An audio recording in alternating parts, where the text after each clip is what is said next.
के सीएम धामी का कांग्रेस पर वार, बोले शहजादे राहुल ने बयान से साबित किया है कि वे टुकड़े गैंग के मुखिया हैं। तृतीय केदार तुंगनाथ मंदिर के कपाट शीतकाल के लिए बंद, इस वर्ष 1.5 लाख तीर्थयात्रियों ने की दर्शन। उत्तराखंड सरकार मनाएगी राष्ट्रगीत की 150वीं वर्षगांठ, प्रदेश में जगाएंगे राष्ट्रभक्त की अलग, हर ओर गूंजेगा वंदे मातरम। रजत जयंती पर फुटबॉल प्रतियोगिता का शुभारंभ, 12 जिलों समेत 16 टीमें ले रही हिस्सा। खेल मंत्री आर्या बोली, अब खेल भूमि भी बनेगी देवभूमि। उत्तराखंड की चीनी मिलों को 494 गन्ना क्रय केंद्र आवंटित, किसानों के गन्ना भुगतान का आदेश। बद्रीनाथ, केदारनाथ और हेमकुंड साहिब में बर्फबारी, धाम में तापमान -डिग्री सेल्सियस तक पहुंचा।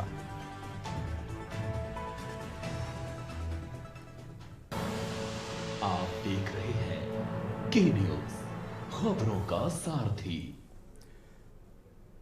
और अब खबरें विस्तार से। अहम खबर से बुलेटिन की शुरुआत कर रहे हैं। खबर देहरादून से, जहां उत्तराखंड रजत जयंती पर विधानसभा में कांग्रेस के बर्ताव पर भाजपा ने सवाल खड़े किए हैं। भाजपा संगठन महामंत्री कुंदन परिहार ने कहा कि ये 2 दिवसीय सत्र था, जिससे सभी सदस्यों को अपने विचार रखने के लिए 1 दिन और बढ़ाया गया, जिसमें उत्तराखंड के आने वाले वर्षों में विकास को किस तरह से गति दी जाएगी, ये चर्चा की जानी थी। लेकिन कांग्रेस का रवैया सत्र के दौरान नकारात्मक ही दिखा। उन्होंने बहुत भविष्य के विजन को नकार दिया। कर सिंह धामी जी के नेतृत्व में इस उत्तराखंड का 2 दिन का विशेष सत्र आहूत किया गया।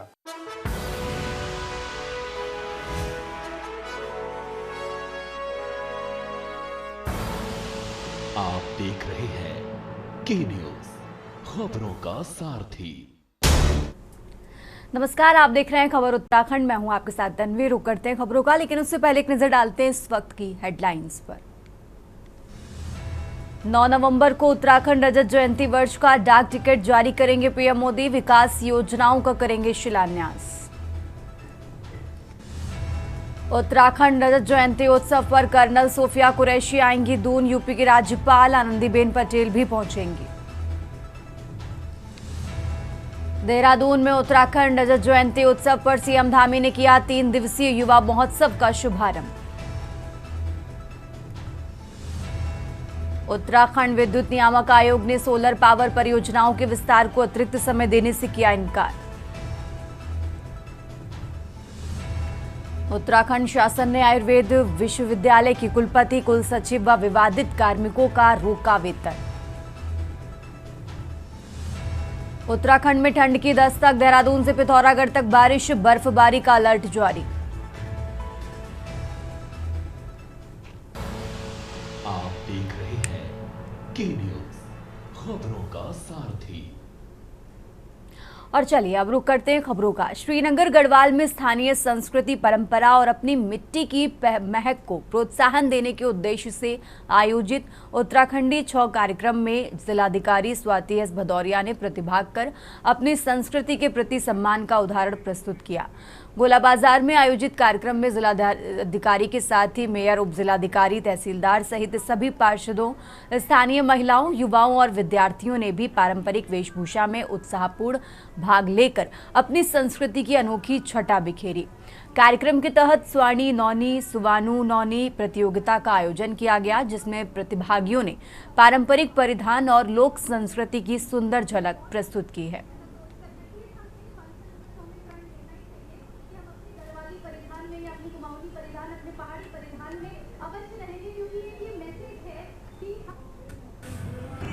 आज यहाँ पे जो चतुर्दशी मेले के अंतर्गत आज यहाँ पहाड़ी परिधान का कंपटीशन भी ऑर्गेनाइज किया गया। तो इसमें हम सभी लोग, हमारे जो श्रीनगर नगर निगम के मेयर हैं, चाहे हमारे एसडीएम में, सभी लोगों ने, हम लोगों ने यहाँ पहाड़ी परिधान भी धारण किया। और साथ में जितने हमारे माननीय पार्षदगण थे और बहुत सारी बड़ी संख्या में लोगों ने भी पहाड़ी परिधान में आज ये इसको पूरा अटेंड किया।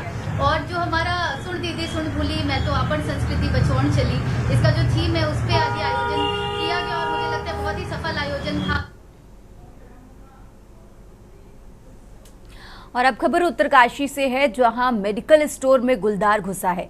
कारोबारी ने दुकान से कूदकर अपनी जान बचाई। आनन फानन में दुकान बंद कर दुकानदार भागा और इधर सूचना पाकर ही वन विभाग के अफसर मौके पर पहुंचे और गुलदार का रेस्क्यू किया। आपको बता दें, गुलदार को वापस जंगल पहुंचाया गया है और फिलहाल किसी तरह की कोई जनहानि नहीं हुई है।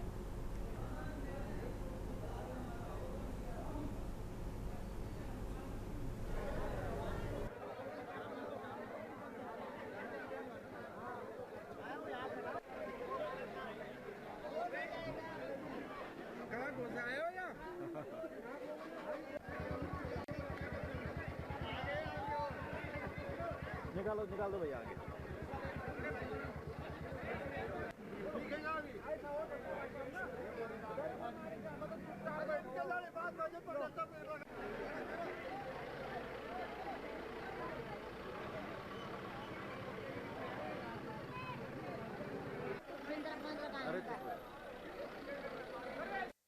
आगे बढ़ते हैं खबरों में। अब खबर रुड़की से है, जहां रुड़की से एक दर्दनाक हादसे की खबर सामने आई है।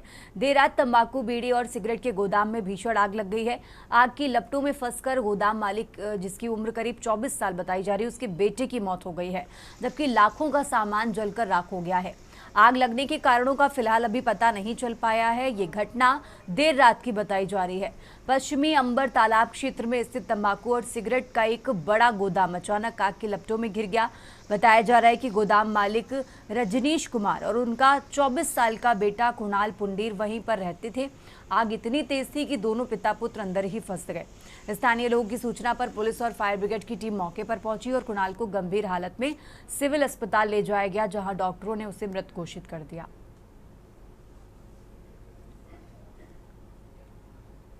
थाना गंगनहर का मामला है। अंबर तालाब कोई कस्बा पड़ता है। वहाँ कल रात एक सूचना मिली थी कि एक घर में आग लगी है, तो पुलिस भी पहुंची और फायर की भी टीम 3-4 मिनट में वहाँ पहुंच गई थी।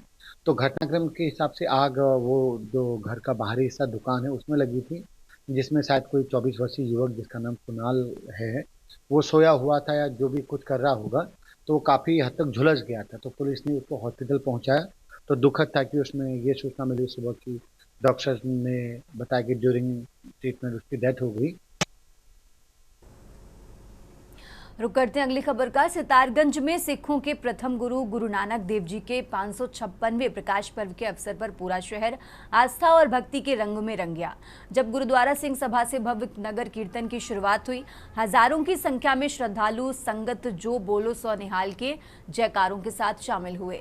नगर कीर्तन मुख्य चौक से रवाना होकर तिरंगा चौक, महाराणा प्रताप चौक और खटीमा मुख्य बाजार होते हुए पुनः गुरुद्वारा सिंह सभा पर कीर्तन का समापन होना निर्धारित हुआ।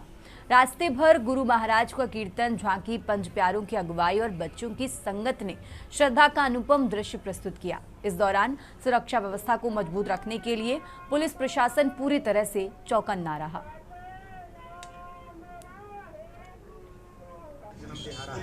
हम सारे लोग गुरु नानक देव जी के जन्मदिन बड़ा खुशी और उत्साहपूर्वक मना रहे हैं। यहाँ पे नगर कीर्तन निकल रहा है। गुरु सिंह सभा गुरुद्वारा की तरफ से सारी संगत निकाल रही है।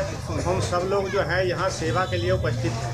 हमारे यहाँ चाय का लंगर है, चने का है, देसी घी का लंगर चलाया जा रहा है। सारी संगत सारे भाईचारे की तरफ से हम सब लोग जितने भी हमारे समाज के लोग हैं मिलजुल कर हम सेवा कर रहे हैं और सेवा के भाव से हम एकता का प्रतीक दे रहे हैं। आगे बढ़ते हैं खबरों में। आगामी 8 नवंबर को तहसील प्रांगण में 25वां राज्य स्थापना दिवस मनाने के उपलक्ष्य में उपजिलाधिकारी खटीमा ने अधिकारियों, राजनीतिक दलों और राज्य आंदोलनकारियों के साथ बैठक की। उपजिलाधिकारी तुषार सैनी का कहना है कि आगामी 8 नवंबर को खटीमा तहसील प्रांगण में रजत जयंती स्थापना दिवस मनाया जा रहा है। इसको लेकर अधिकारियों, राजनीतिक दलों और आंदोलनकारियों के साथ से रजत जयंती स्थापना दिवस किस तरह से मनाया जाए उसकी रूपरेखा तैयार की गई और संचालन किस तरह से किया जाए इसको लेकर भी बैठक में बातचीत की गई।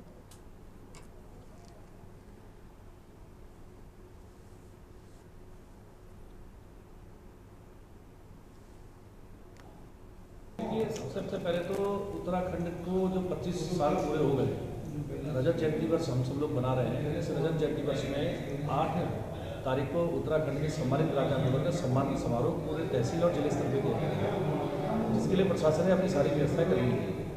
और उसके साथ साथ में जिन राज्य आंदोलनकारियों ने अपना बलिदान देकर इस उत्तराखंड राज्य बनाने में सहयोग किया, उनको भी हम नमन करेंगे। क्योंकि इस वर्ष हमारे प्रदेश की स्थापना के 25 वर्ष पूर्ण हो रहे हैं, तो खटीमा तहसील में 8 तारीख को इसके लिए एक भव्य जो है कार्यक्रम आयोजन करने के लिए ये मीटिंग आज आयोजित की गई है। इसमें हमने सभी विभाग सम्मिलित हुए और इसके साथ ही राज्य आंदोलनकारी हैं उनके प्रतिनिधि भी सम्मिलित हुए हैं। और अब बात कर रहे हैं देहरादून की, जहां उत्तराखंड रजत जयंती पर विधानसभा में कांग्रेस के बर्ताव पर भाजपा ने सवाल खड़े कर दिए हैं। भाजपा संगठन महामंत्री कुंदन परिहार ने कहा कि ये 2 दिवसीय सत्र था, जिससे सभी सदस्यों को अपने विचार रखने के चलते एक दिन और बढ़ाया गया है, जिसमें उत्तराखंड के आने वाले सालों में विकास को किस तरह से गति दी जाए ये चर्चा की जानी थी। लेकिन कांग्रेस का रवैया सत्र के दौरान नकारात्मक भी दिखा और उन्होंने बहुत भविष्य के विजन को नकार दिया। आदरणीय पुष्कर सिंह धामी जी के नेतृत्व में इस उत्तराखंड का 2 दिन का विशेष सत्र आहूत किया गया और जब आवश्यकता पड़ी कि एक दिन इस सत्र को बढ़ाया जाना चाहिए तो शहर सून ने इस सत्र को एक दिन के लिए बढ़ाया भी। और हम समझते थे कि कांग्रेस की ओर से इस सत्र में जो सुझाव आने चाहिए थी, जो चर्चा होनी चाहिए थी, वो निश्चित रूप से चर्चा उस प्रकार की नहीं हुई। आरोप प्रत्यारोप को लेकर के उन्होंने इसमें प्रतिभाग किया और जबकि होना ही चाहिए था कि इस उत्तराखंड का जो 25 वर्ष है उसकी विकास यात्रा पर चर्चा होनी चाहिए थी और जो आगे उत्तराखंड का जो भविष्य है, जो 2047 में देश के प्रधानमंत्री जी ने इस भारतवर्ष को विकसित राष्ट्र बनाने का जो संकल्प लिया है। आगे बढ़ते हैं खबरों में। खबर देहरादून से है, जहां विशेष सत्र के तीसरे दिन सभी 70 विधायकों की तरफ से सुझावों का दौर लगातार जारी रहा, जिसके बीच भाजपा से विकासनगर के विधायक मुन्ना सिंह चौहान ने कहा कि हमने विकासनगर में उत्तराखंड और हिमाचल प्रदेश के बीच यमुना नदी के ऊपर 45 करोड़ रुपए की लागत से एक बड़ा पुल बनाया है, लेकिन हिमाचल प्रदेश की तरफ से 250 मीटर की अप्रोच रोड बनाने के काम को लगभग 1.5 साल से लटका रखा है, जिसे पूरा करने के लिए सदन में मांग रखी गई है। साथ ही उन्होंने कहा कि वहां पर मौजूद उप जिला अस्पताल को विकसित करने के अलावा डाक पत्थर में स्पोर्ट्स एकेडमी बनाए जाने के लिए पर भी इसमें चर्चा की गई।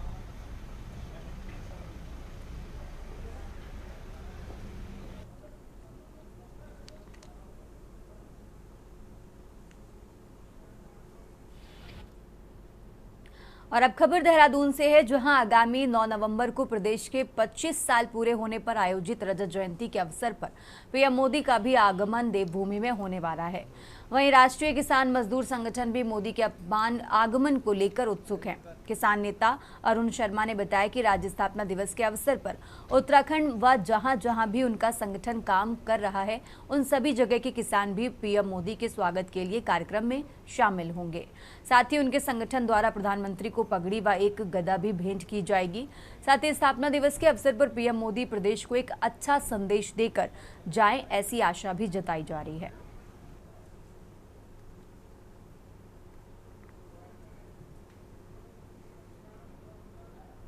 और अब खबर लक्सर से है, जहां बसपा विधायक मोहम्मद शहजाद ने विधानसभा सत्र में कई महत्वपूर्ण मुद्दे उठाए, जिनमें से एक प्रमुख मुद्दा मूल निवास का था।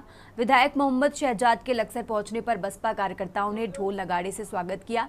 इस मौके पर मोहम्मद शहजाद ने पत्रकारों से बातचीत करते हुए कहा कि उत्तराखंड में मूल निवास लागू किया जाना चाहिए।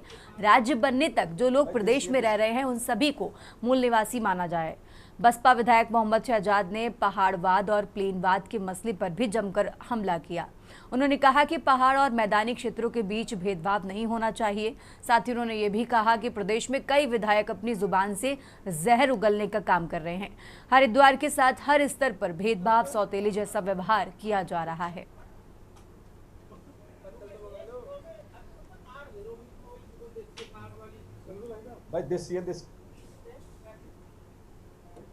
सिंह जी हमारे राष्ट्रीय अध्यक्ष हैं और हम लोग किसान पूरे उत्तराखंड से और पश्चिम उत्तर प्रदेश से, हिमाचल से भी जहाँ जहाँ हमारा संगठन है वहाँ से लोग आएंगे और उत्तराखंड स्थापना दिवस पे हम प्रधानमंत्री जी को जो है हरी पगड़ी पहना के और उनको एक हल भेंट करेंगे, एक सोने की गदा भेंट करके उनका स्वागत करेंगे।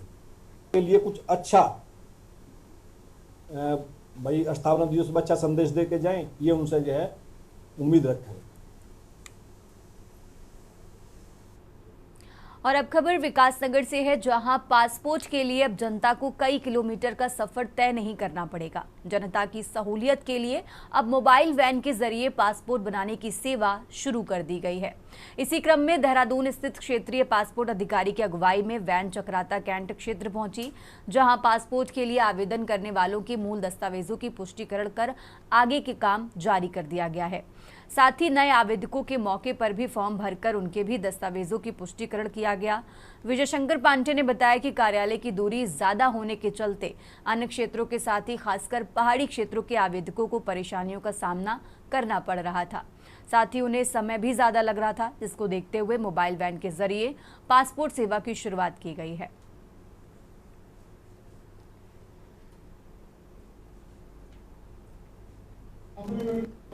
बेसिकली ये camp passport mobile van camp है, 2 दिवसीय कैंप है। इसका पासपोर्ट मोबाइल वैन का कॉन्सेप्ट हमारे निर्धारित जो पासपोर्ट प्रोसेस करने की प्रक्रिया है उससे थोड़ा अलग है।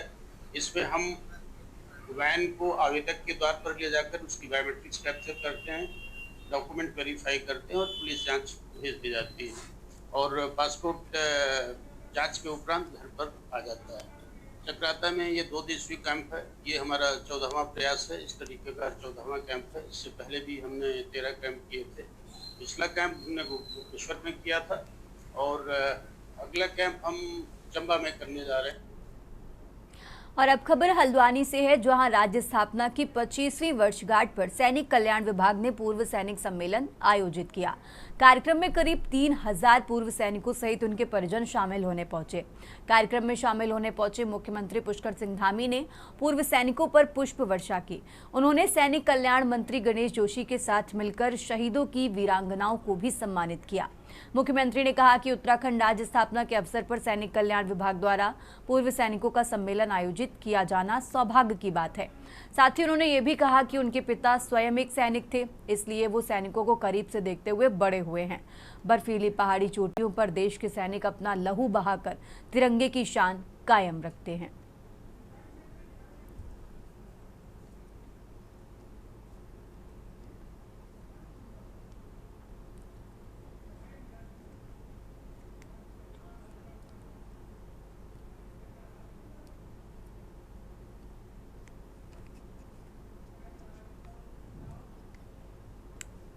और अब खबर देहरादून से है, जहां उत्तराखंड आजादी के 25 सालों का रजत जयंती वर्ष मना रहा है। लेकिन इसी बीच राज्य की स्वास्थ्य सेवाओं को लेकर राजनीतिक माहौल गर्मा गया है। उत्तराखंड क्रांति दल यूकेडी ने सरकार पर गंभीर आरोप लगाते हुए कहा कि प्रदेश की स्वास्थ्य व्यवस्था का बुरा हाल है और सरकार केवल उत्सव बनाने में व्यस्त है। वहीं यूकेडी प्रवक्ता का कहना है कि चौखटिया क्षेत्र से स्वास्थ्य सुविधाओं की मांग को लेकर शुरू हुआ आंदोलन अब कई जिलों तक फैल चुका है। स्थानीय लोगों और कार्यकर्ताओं द्वारा बार बार मांग उठाए जाने के बावजूद अब तक कोई ठोस समाधान सामने नहीं आया है।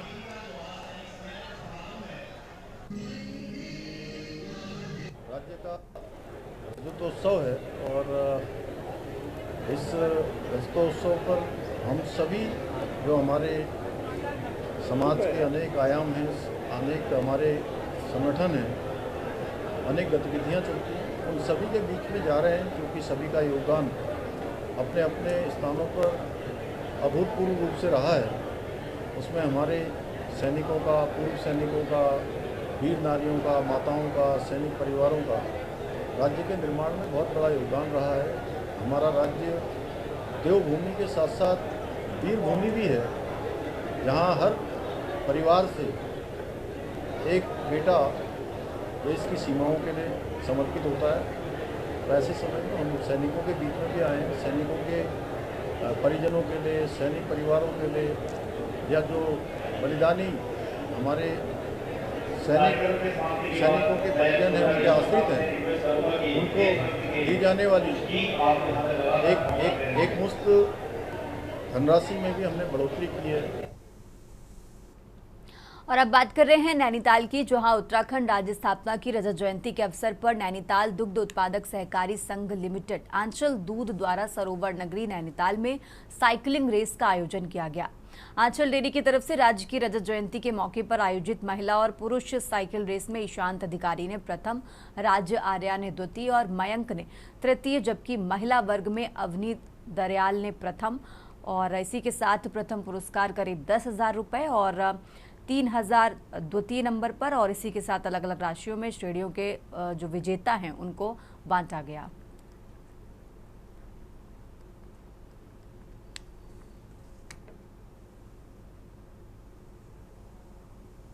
चंद्रनगर गैरसैंण तो यूकेडी द्वारा घोषित की गई राजधानी है, जिसका शिलान्यास 1992 में उत्तराखंड क्रांति दल ने कर दिया था।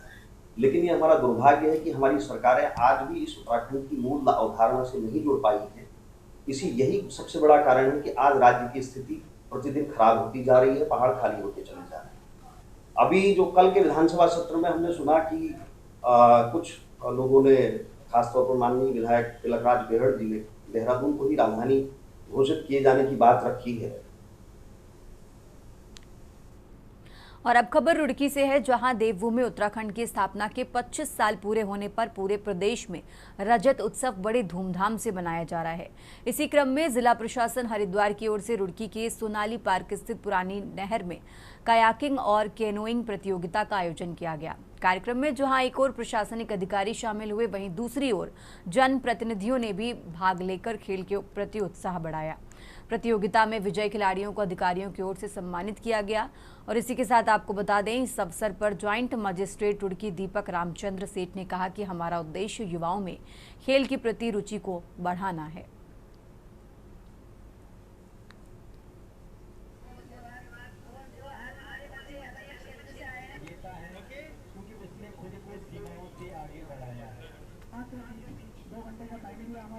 समारोह इस समय चल रहा है राज्य का, तो इसमें शासन के निर्देशानुसार 1 नवंबर से लेकर 9 नवंबर तक प्रत्येक दिन में प्रत्येक विभाग द्वारा कार्यक्रम आयोजित किया जा रहा है।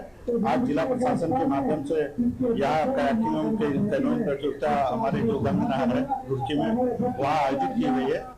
पूरा रजत जयंती का उत्साह बना रहा है हम पूरा 2 से 9 नवंबर तक।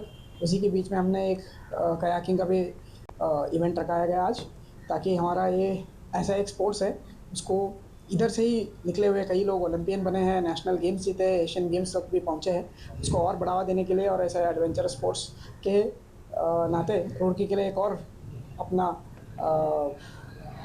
फेदर जैसा मिल जाए। जी देखिए, सबसे पहले तो मैं जो उत्तराखंड का रजत उत्सव है उस सब के लिए आप सभी को शुभकामनाएं देता हूं। और इस उत्सव को मनाने के लिए जो हमने इतना भव्य आयोजन जो कार्यक्रम का आयोजन किया है, उसके अंतर्गत जो हम कैनोइंग और कायाकिंग जैसे जो स्पोर्ट्स हैं जिनको आमतौर पर जिनकी नागरिकों को जानकारी नहीं होती है, इनफैक्ट मैं आपको ऑनेस्टली बताऊं तो मेरे को भी इतना पता नहीं था कि ये स्पोर्ट्स कैसे होते हैं। उत्तराखंड की खबरों में फिलहाल इतना ही। आप देखते रहिए के न्यूज़ इंडिया।